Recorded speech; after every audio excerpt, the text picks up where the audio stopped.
everybody.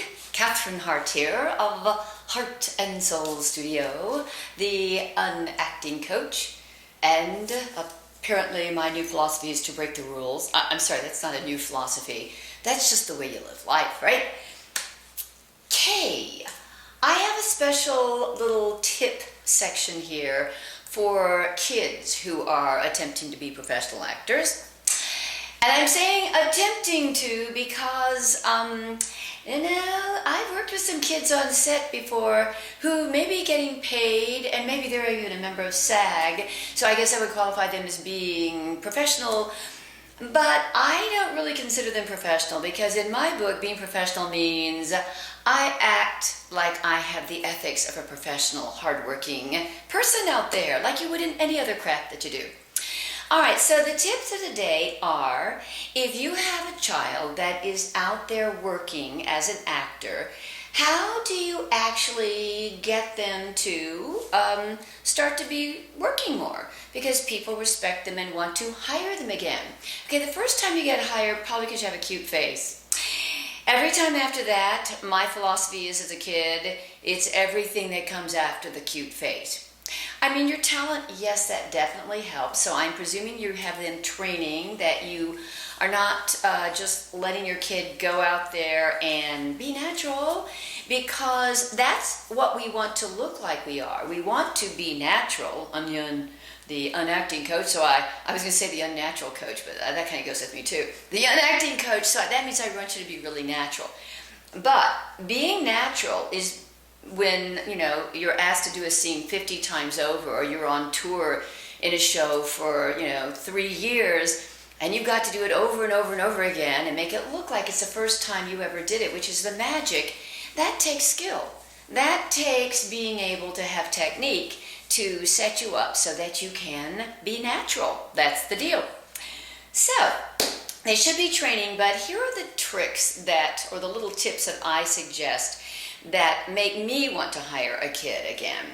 Number one, that your child stays in a good mood, that they keep their energy up, that they do not go through little periods where they have little hissy fits and they start demanding stuff and all that kind of stuff. Now, if they're really making someone a lot of money, they're going to put up with that. But let me tell you a little something. As soon as they stop making money for someone, they ain't working again. So, the same thing that would make your child a wonderful human being would also help your child in their acting career. Teach them the golden rule that they need to treat other people as though that they would be treated that way themselves. So they need to be positive, keep their energy up, and stay in a good mood. Boy, that sounds so simple, doesn't it? All right, that's my first tip. Tip number 2 is that they are prepared. When they come on the set, they need to have their lines, or when you come to an audition, they need to have their lines, they need to have taken apart the character, they need to be prepared, either work with their coaches, or they need to, really, really have worked on this. That's when we go back to that technique thing I was talking about before. But when they show up on the set, I don't expect a kid to show up and not know anything about anything, or they barely learn the lines in this thing. Well, you may work once, but you're not working for me again, because you're going to cost me time and money. Okay, speaking of which, the third one is that they should be able to follow directions. So if the director tells a kid something one time, the kid does it, and they do it every time, so the director doesn't have to go back and correct something over and over and over again. Let me give you a quick example of the way this plays out. So, I was coaching on a set a while back, a few years back, and we had 2 kids that we needed on the set. One was a little boy about 9 or so. The other was a little girl about 6 or 7, maybe about 7.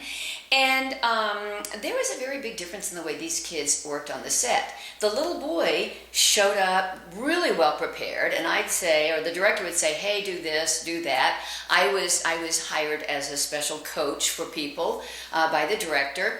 And I would go over and tell this kid while the director was giving other directions, I'd say, hey, you're supposed to be doing your homework in this scene.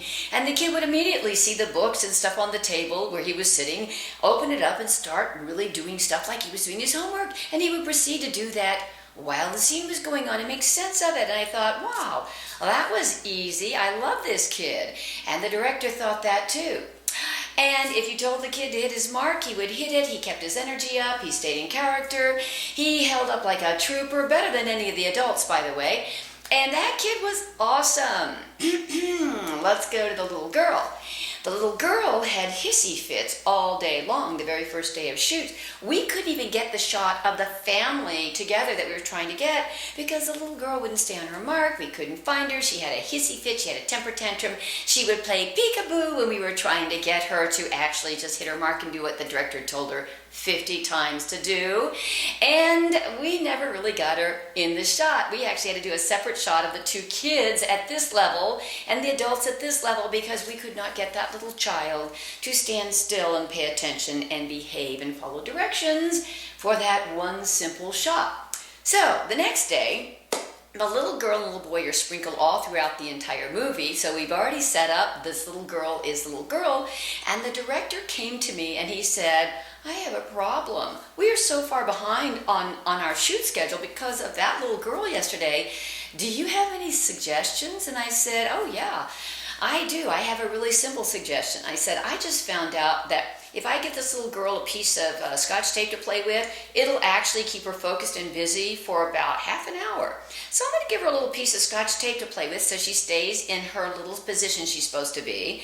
But I was just thinking, that little boy is awesome. And he said, oh boy, he is. And I said, why don't we just give him all of her lines and we'll barely have her in the shots, just sitting there with that little piece of tape and not saying anything just because we have to establish her in certain little areas for the scenes together with the whole family. And he said, that's a great idea.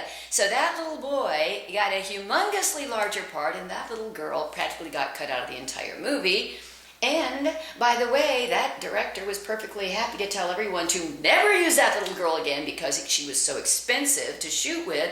And we both told everybody in town about that little boy, how great he was, how amazing. The director hired him for another project that he was going to shoot later on in the year.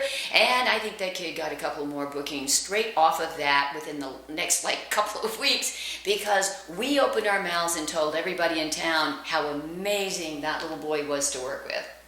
Okay, that's the end of this lesson. I hope I have made myself clear. Get your kids in a good mood. Make sure that they're prepared. Make sure that they take this seriously. But we want the kids, we want them to have fun. But if they don't have the kind of temperament, if they're going through a stage where they are little pills, they have no place on a professional set. That's just my personal opinion.